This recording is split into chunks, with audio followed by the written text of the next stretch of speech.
Tosen is a weird one to dissect. On average, he falls into this peculiar category of insipid mundaneness, with a presence that transcends popularity and infamy into the bland sphere of meh. Because even though he's an exceptionally three-dimensional character, in the context of the story, he's not a particularly indelible one. For better or for worse, his role is not exclusively but for the most part that of a human ornament, bringing luster and definition to the society around him at the cost of his own personality. To put it bluntly, if the phrase under the radar were a person, they'd probably have learnt their trade from Tosen.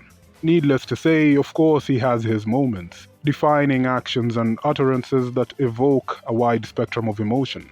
For example, something akin to kinship and familiarity, an immense disappointment in someone I was subconsciously rooting for, a resurgent wealth of intrigue into his multifaceted temperament, and an instinctive repulsion when he crossed a line I didn't think he was capable of. Especially that last one because it was completely and categorically in bad taste. But the thing about these moments is that moments is all they are, fleeting and transient. They're only impactful for the period that he's on screen, after which he gets eclipsed by the next big reveal.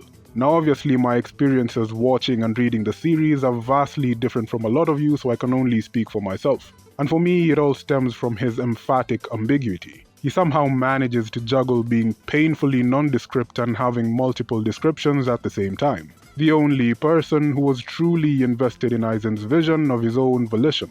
The blind general who lost his best friend to the systematic impunity of Soul Society, and on a more superficial level, the dude who had a whack resurrection which more than likely tainted mine and a lot of people's impression of him. But let's sweep that last one under the rug. The story of Kaname Tosen is a sordid assortment of events revolving around but not restricted to the themes of loss, pain, and vengeance. A grief-driven journey through a path of treachery, born out of his equivocally executed good intentions. Along this journey, one of his compatriots is given a pseudo-love story and a fight with both the protagonist and the antagonist. The other is Aizen. As a result, Tosen is often the overlooked character in the trio of Soul Society's defectors. He's just that kind of character, an unfortunate casualty of Aizen's domineering charisma and Gin's piercing allure. It obviously doesn't help that he gets absolutely wrecked by Zaraki in the Soul Society arc. After all, first impressions are almost impossible to change. However, beneath the stoicism and his single-mindedly straight-laced convictions, a broken, conflicted man exists. A man that genuinely wants to rectify the contorted justice that governs the world, but in order to do so he has to engage in the very iniquity he despises. And in his own words, justice without a great cause begets nothing more than slaughter. However, that same slaughter in the name of a great cause is justice. There's a reason why Aizen calls him his most loyal retainer, and it can all be traced back to their very first encounter as transcribed in the novels. In the aftermath of Tosen's encounter with Tokinada hundreds of years ago, Aizen happens upon him quite fortuitously in the Serete. Let me attempt to set the scene for you. The circumstances surrounding it are that Kakyo, his best friend, the one who impressed on him the veiled beauty of the world, has just passed away. In a ridiculously farcical dispensation of justice, her bereaved husband, who also happens to be her apparent killer, has just walked scot-free. To a commoner like Tosen, it's a thoroughly baffling indictment of an inconspicuously venal system of governance. As if to flaunt his privilege, in a repugnant display of overbearing depravity, the culprit Tokinada approaches and toys with an oblivious Tosen. He's quite disingenuous about his identity and intentions, gaining Tosen's trust and managing to dissuade him from seeking retribution for his best friend. Unfortunately, he follows it up with a sinister unveiling of his name and an odious revelation that he feels no remorse for his crime, breaking Tosen and leaving him with deep mental scars before instructing the guards to pile on with some more physical ones. It's distasteful and deceptive, but certainly not atypical of Tokinada's character as we come to learn about him. Tosen endures a deathly beating as Tokinada leaves the scene, satisfied in the despair he's inflicted upon him.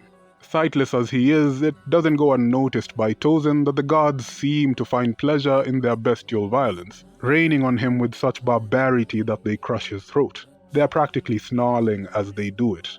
What fuels their sadism further is the fact that they don't even have to take responsibility for their actions. Just simple, mindless brutality.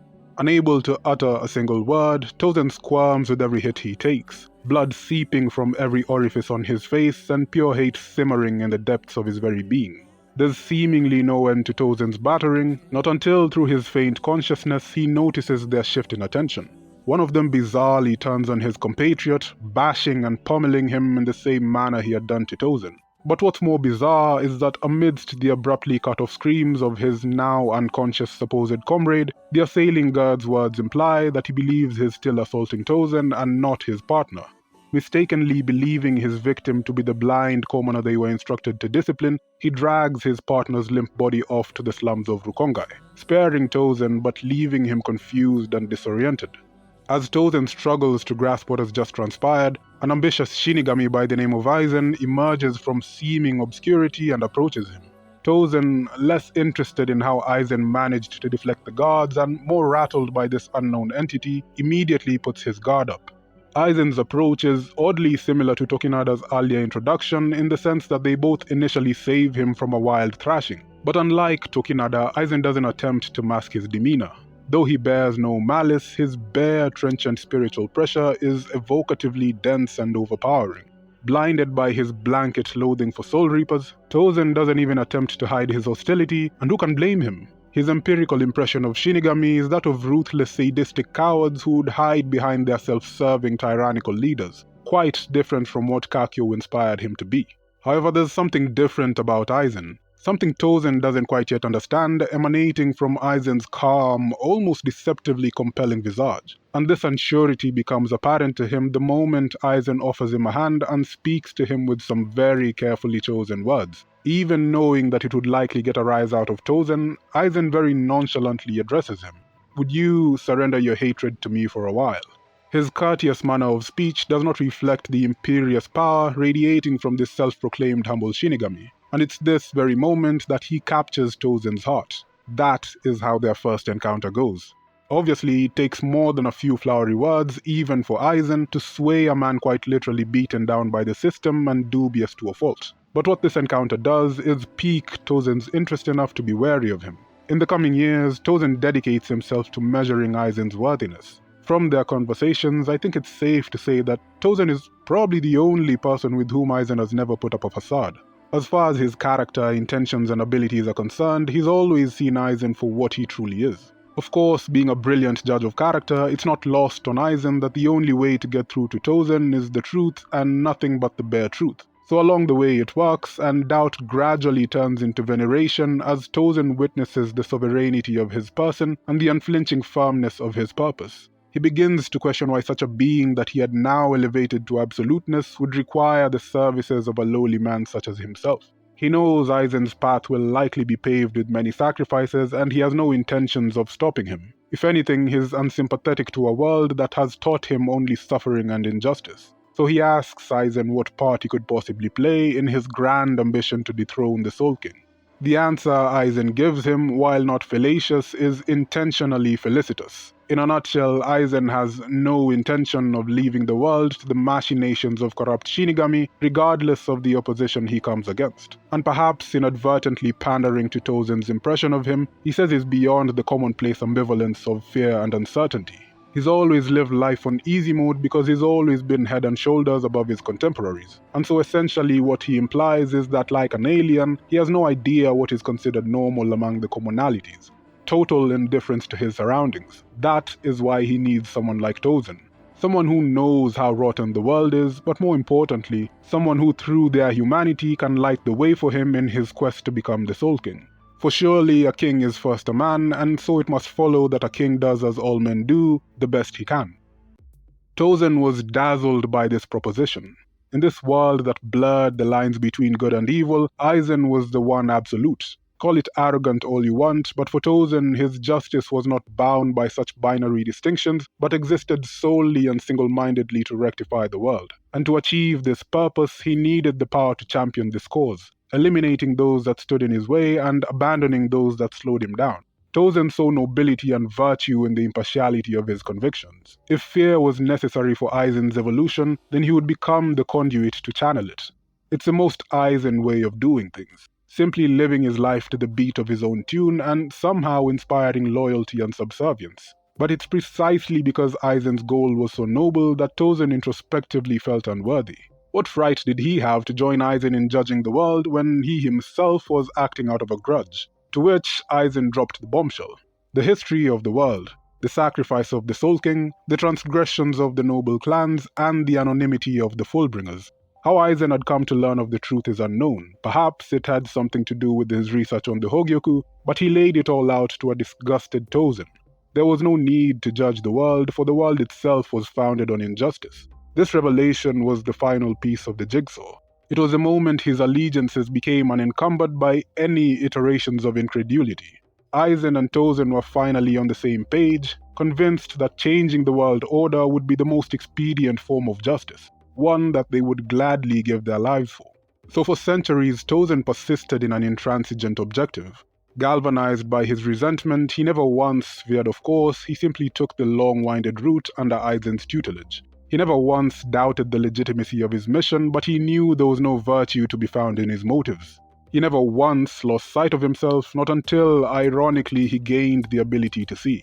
Conversely, his unyielding dogma was always to follow the path of least bloodshed.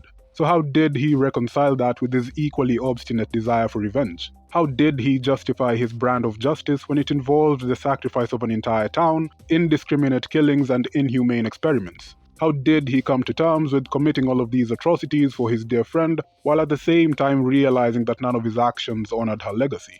A better man would have found peace in fulfilling his dead friend's wishes, and for a while he considered playing the part of the pacifist. But he knew a truth that was as damning as it was esoteric. He found out about the original sin. Tosen knew the bleak, scandalous history of the current world's foundations. The world that Kakyo so loved and glorified quite inexpediently snuffed her out and robbed him of his dear friend, and it was all based on a lie. In his own way, he understood that his thirst for vengeance was objectively wrong in the eyes of the law. There's no way Tokinada, a noble of Soul Society, could face retribution for killing a commoner. There's no way the law would allow such an absurdity. Not in this rotten world built atop the sacrifice of the Soul King. He rejected the world, despised the Soul Reapers, and he scorned at his own powerlessness. He had no need to be just in an unjust society. It would be as redundant and counterproductive as pouring a drop of clean water into a puddle of mud. The world needed cleansing. Strip it down to the bone and bring the nobles down from their ivory tower. The despots that were unbound by law, that would abuse their authority with no regard for anyone but themselves. They deserved judgment, not only for what they did to the Soul King, but for every tyrannical injustice they imposed in the thousands of years that followed. Justice did not exist in this world, so he would become the justice he desired. However, he was not conceited enough to think himself a god. On the contrary, fear was the recurrent theme in the dissection of his persona. It was the basis for all the principles he espoused and proclaimed. Can't fear your own world, can't fear your own sword. Tosen was perpetually frightened, afraid of the blade he held, afraid of the power he possessed, afraid of the knowledge he was granted, afraid he would turn into the very people he detested, afraid he would not be able to carry out his revenge, but most of all afraid that he would be assimilated into the world as an insignificant cog in the wheel. That he would abandon his goal and grow content like the rest of the ignorant Shinigami. Because above all else, Tosen was metaphorically human, fickle, fallible, and vulnerable. The same emotions that inclined him to seek vengeance could just as easily steer him down a path of complacency and forgiveness. After all, even Kakyo, the one who taught him justice, was part of the world he abhorred. His revenge was important, but not nearly as fundamentally robust as correcting the world, which is where Aizen came in. Tosen had just one wish of his exalted mentor. If a time came when he would abandon his path and come to accept the world in its current state, he would wish for Aizen to erase him from existence. He desired nothing to do with the reincarnation cycle of this morally stagnant world. If he ended up betraying his cause, the things he had done would simply turn into slaughter, and if it came to that, he would not be able to face his best friend in this life or the next. He makes the point that had she been alive, she would likely forgive him for his actions, but that indulging in her benevolence would be immoral and irresponsible. That is why Aizen kills him. Not because he lost to Komamura and Hisagi, not because he was the weak link, not even because he could potentially turn into his enemy, but for the simple implicit reason that he faltered in defeat. For the first time since he met Aizen, he entertained the prospect of forgiving, and with it arose the budding seeds of contentment. Aizen couldn't possibly allow such a pure soul to despair in his greatest fear, so he did the only thing Tosen had ever requested of him in his centuries of servitude. He did what they both knew had to be done.